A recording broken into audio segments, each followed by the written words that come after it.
All right. So, I've been asked to come talk about what I do. My name is Zane Wheeler. I live here in Santa Rosa, and I have a practice called the Golden Road, Alchemical Empowerment Therapy. I'm a certified clinical and alchemical hypnotherapist. What I do is I use traditional hypnotic techniques mixed with inner archetypal journeys to help people overcome a whole wide variety of problems that they're having in life. Anxiety, depression, phobias, lots of phobias, which is really weird. I get a lot of people with that kind of stuff. So the traditional hypnosis stuff is the regression. So we'll go back to like childhood and we'll see what memories are there that are associated with this phobia. We'll go back and we'll see what's associated with the anxiety and we'll clear those memories.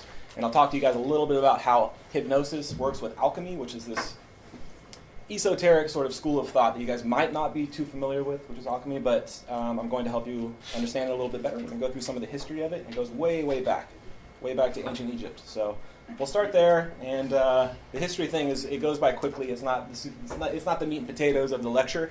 What really is, though, is what hypnosis is and how I use it and how I use alchemy with hypnosis and the combination of the two. Okay? So, alchemy, the medieval forerunner of chemistry and medicine, based on the supposed transmutation or transformation of matter. It was concerned particularly with attempts to convert base metals into gold or to find a universal elixir. So, pretty wordy. What we're looking at here, though, is two things, supposed and transmutation. Supposed suggests that there's this sort of underlying tone of ridicule that goes along with alchemy, which is the way it is. If you look up alchemy today, it's kind of like a non-science. It's kind of this thing that people laugh at, that only mad scientists practice. But I'm here to show you today that neo-alchemy and what we've brought into the new age with alchemy is really changing lives, and we're really helping people with the kind of technology that we're using. It's pretty cool stuff. Actually curing cancer, if you can believe it or not. So we'll get into that in a second. But I want to also look at transmutation. So this is the word we're going to use to allow us to go back in time to a time long ago when this first came to be, this word transmutation, which is just, again, a transformation, sort of a almost magical transformation that takes place in nature in certain aspects. So like if you consider the caterpillar and the butterfly, the cocoon is a transmutation, okay?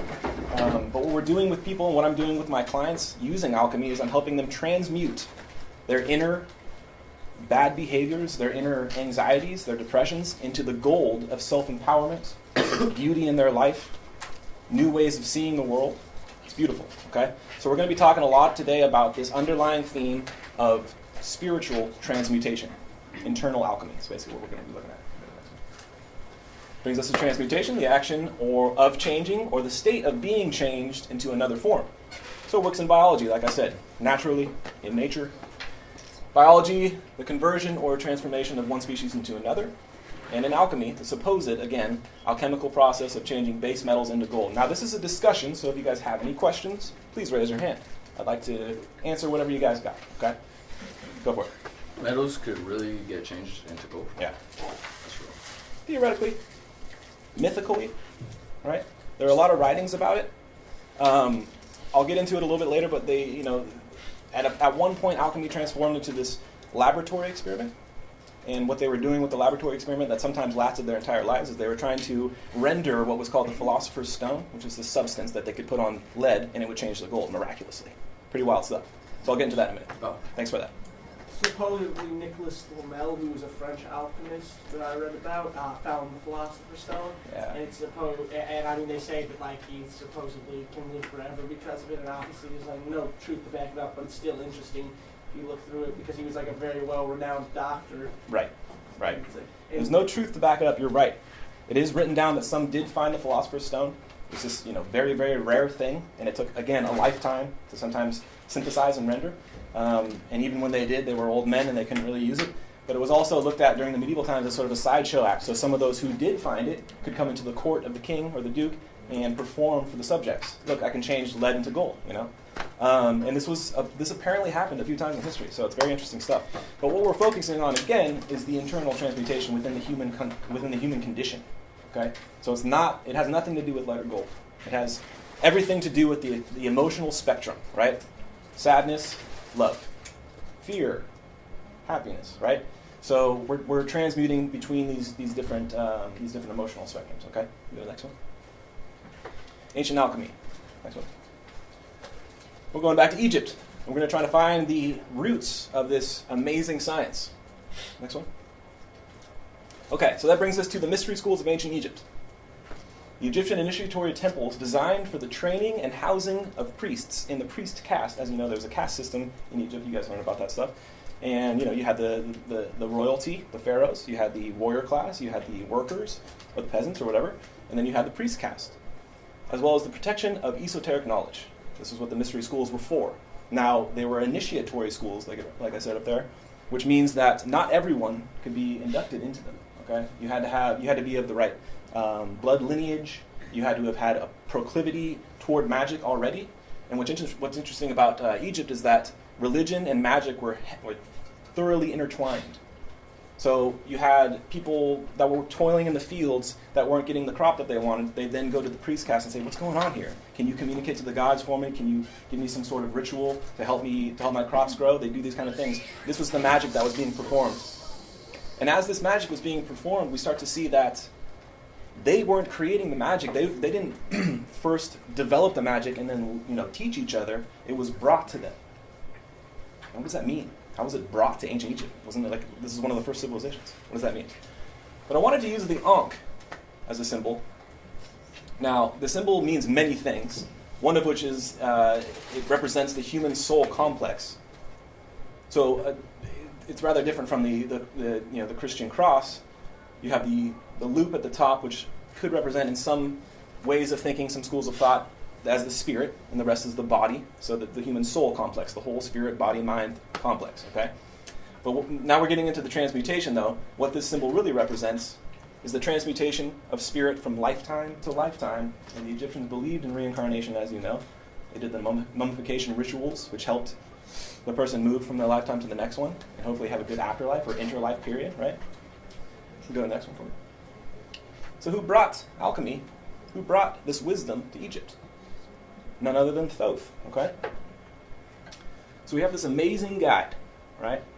This guy is just blowing minds. He's also called Tehuti, Thoth. He's the bringer of writing and language to Egypt. Thoth was credited as the author of all the works of science, religion, philosophy, astrology, mathematics, medicine, and magic. He was a jack of all trades. He brought all this stuff to Egypt. As the story goes, right? This is the mythology behind it. This is their religion. This is what they believe deeply. And we see it in the evidence. We see it written down in their records that this really did happen, that they were brought all of this knowledge from somewhere else, somewhere that some place that existed, some person that existed before their civilization even started. That's what's so crazy about this whole thing. So like I said, magic and religion were heavily intertwined. So that meant that Thoth was the priest of priests and the bringer of alchemy. He taught everyone how to do this internal transmutation of spirit, how to prepare themselves for the afterlife. He used the jackal-headed god Anubis to help allow souls to make their way into the interlife period, and he was heavily involved in that interlife period idea, right? So Thoth, again, did everything, right? He was the god of wisdom, obviously, and the mythical creator of alchemy. So when we talk about alchemy, when we talk about internal transmutation, he's the one that brought this to Egypt. It's pretty cool stuff. But Thoth was also a master of death and rebirth. And because of that, he can disincarnate his spirit. As the story goes, I don't want to say that this is fact in any way, but this is stuff that I've, looking over many different books, many different manuscripts, many different things that I've been interested in over the years, I've come across this one underlying theme, this myth about Thoth that was so very interesting, is that he was said to be able to disincarnate his spirit and change it into a new body.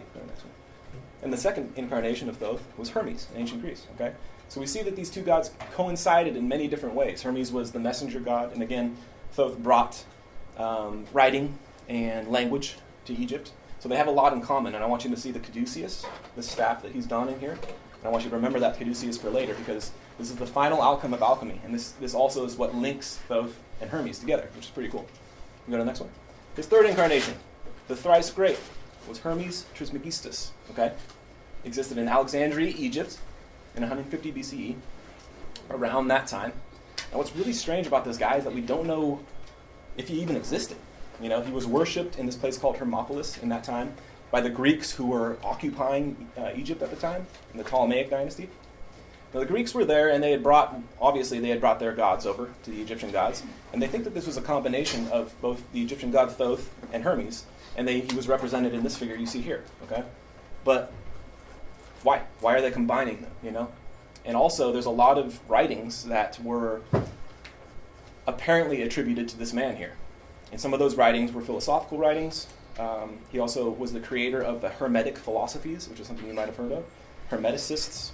And I'll go into that in a minute here. You can go to the next one. So this is the spiritual lineage of Thoth, as we follow his incarnations, his disincarnation, and his incarnation once for the third time as the thrice great Hermes Trismegistus. Now this tradition of alchemy was carried through these 3 lives. And as Hermes Trismegistus, he really got the ball rolling. He started Hermeticism, which is basically the father school of thought behind alchemy, and what propelled alchemy into the future. You can go to the next one.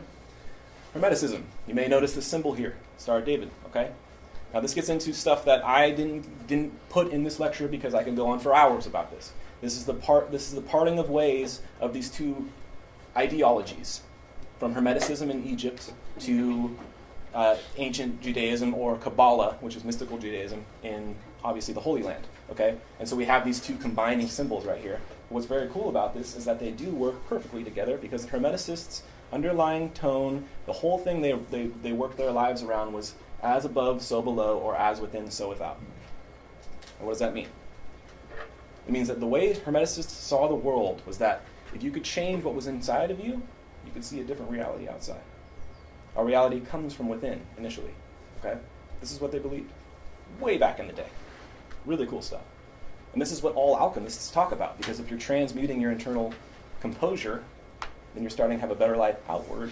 And where does it come from? It comes from within initially. It's pretty cool stuff.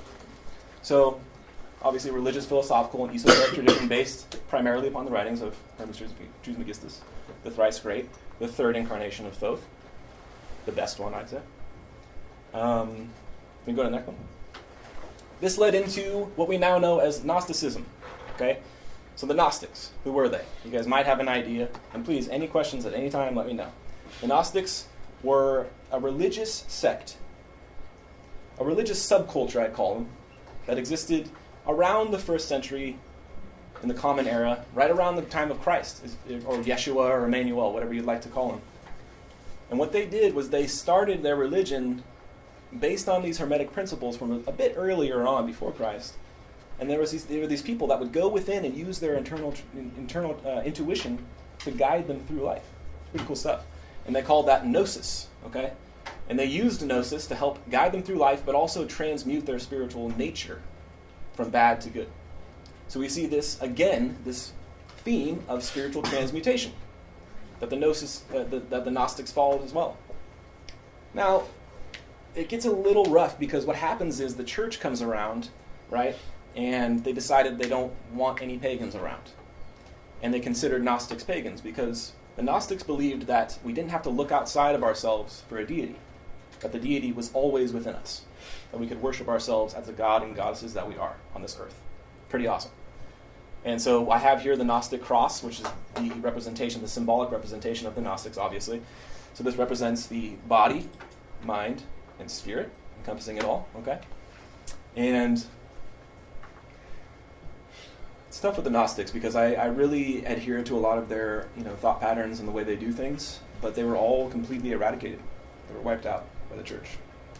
It's a really hard time in history. Kind of like the witch burnings and the Inquisition later on, but this was one of the earlier Inquisitions, when the church first started getting going, and they were trying to get rid of all the pagans, anyone who went against their beliefs. Okay. Now, what's really cool about the Gnostics is that they created the Gnostic Gospels, which is what you guys might have heard of, the Nag Hammadi texts, which were found in Egypt in the 20th century, 1920, 1930, I think, maybe a little earlier than that. Anyway, they found these texts that were in these Coptic jars that were stashed away, right? And these texts were from that era, from the time of Christ. And they wrote about Christ, but they wrote a different story, a different narrative than what was in the Bible. They talked about how Christ was very spiritual, was loving of everyone, which they talk about in the Bible, but he talked directly, and he preached directly to Mary Magdalene, who in the Bible is the whore, right? Well, this says in the Gospel of Mary Magdalene, in these Gnostic Gospels, that she wasn't a whore at all. She was actually his left-hand lady. She was right there with him, right? And because she was a female, and because she had that feminine energy and was able to understand the intuitive, more natural side of life, he espoused all of his wisdom to her. All of the deeper wisdom that isn't in the Bible, that was kept out of the Bible. And some of this wisdom talks about the God being within yourself and not outside of you. Pretty controversial stuff. And you can see why they were wiped out by the church. So what happens later, 13th century, moving forward, 1209 to 1229 is the Albigensian Crusade. Okay?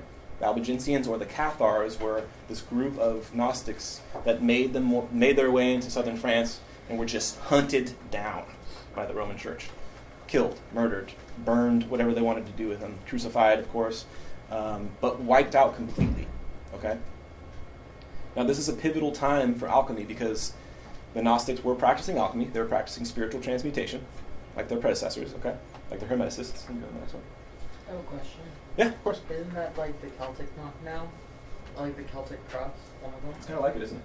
Yeah. So it shows you how pervasive these ideas were. But they made them all the way up to Britannia at the time. Really cool stuff. Yeah.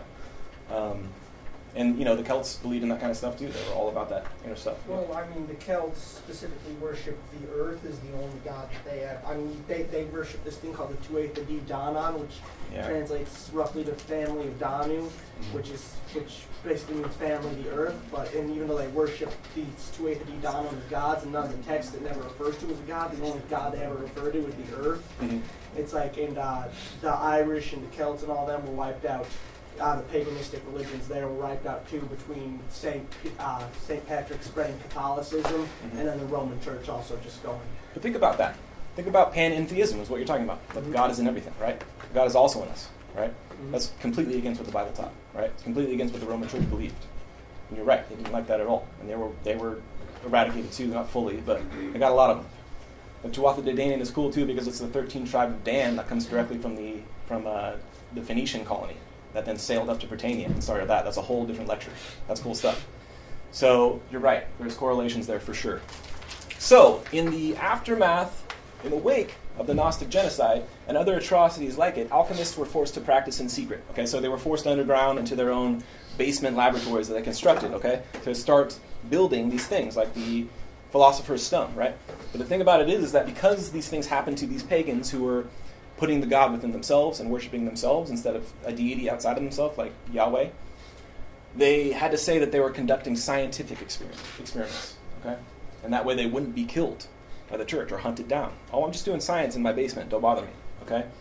So the alchemists sought to refine from their underground experiments the mythical Philosopher's Stone, the Lapis Philosophorum, and the Elixir of Immortality, which can be one and the same. Someone was talking about that earlier.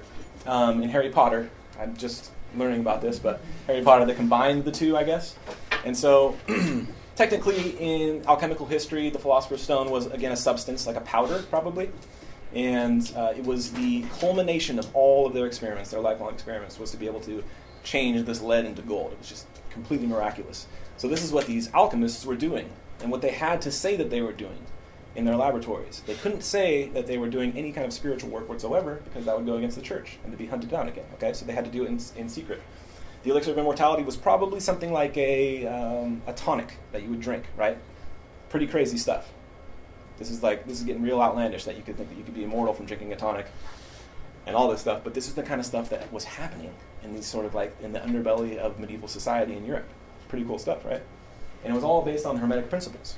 It's all based on the mystery school teachings, the things that we're not supposed to know about, but that were still had an integral part of society in the underbelly of society, It's still influencing people. People were still following these beliefs. So here's some notable alchemists through history, particularly, well, we get as early as Hermes, but we also do, we'll go through medieval, and then it gets to Elizabethan and Victorian alchemy. So these are really the most notable figures through time that you might recognize. Pretty interesting. Elizabeth I is up there, right? We also see, in Elizabeth I, I'd like to comment on her. She was rumored to have done alchemy. She worked closely with John Dee, who was rumored to be a black magician. he was the basis for James Bond 007. I heard that recently. It's pretty From cool. John D, the 2 O's were the Queen's eyes, and the 7 was his own personal insignia. Interesting character. I just watched the film on him, and it's very fascinating. So I wanted to bring John Dee up because with this immense power that we're harnessing from nature as alchemists, it's neutral, and so you can use it for good or bad. And a lot of the black magicians that you may hear about through the ages practice alchemy as well. But they went down a nefarious route, right? They hurt people with it. Sorcery is controlling other people's will. These are the kind of things they used alchemy for, the power of alchemy, okay? Because with this understanding, with this knowledge, comes great responsibility, comes great power. And because these guys were open to the Hermetic philosophies, they understood exactly how nature worked. They understood exactly how they could wield nature in their favor, and if their core was black, then they were going to take it in the wrong direction. This happened, okay? But it just shows you, it's a good thing to mention because it shows you exactly how powerful alchemy is. And I use alchemy in my life. I consider myself an alchemist, okay? And I help all of my clients in my hypnosis practice become alchemists themselves. Johannes Kepler, scientist, mathematician, good guy. Looking at Thomas Aquinas, philosopher. He talked about, he was one of the first people to write in mainstream literature about the intuition within man. Pretty heavy stuff. Someone mentioned Faust in the last class. You guys might not know that one, but that's a really interesting one. Faust is one of the ones that took it to the dark side. So, Necromancer, right? yeah. Does that have to do with the Faustian bargain at all? Yes. Okay. Yeah.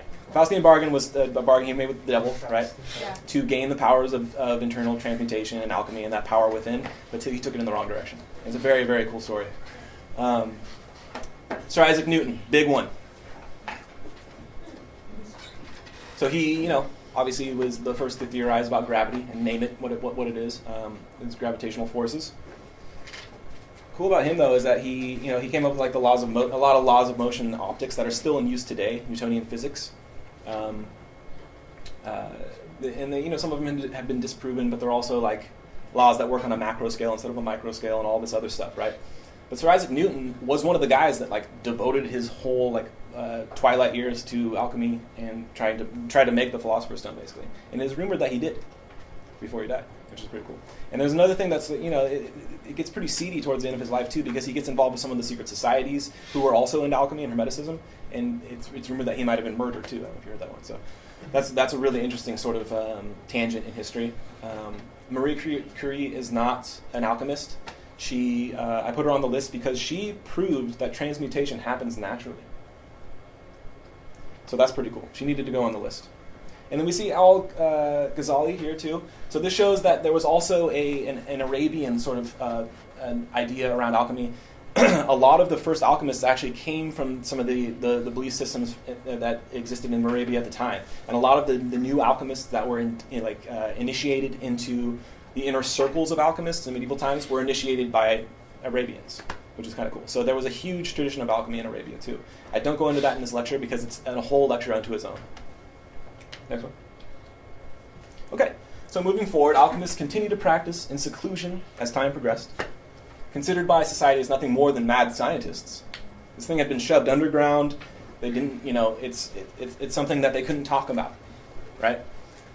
So Hermeticism and its tenets became a thing of ancient history, relegated to the secret societies of modern age, the Freemasons, the Rosicrucians, you may have heard of them, until one curious seeker uncovered the truth.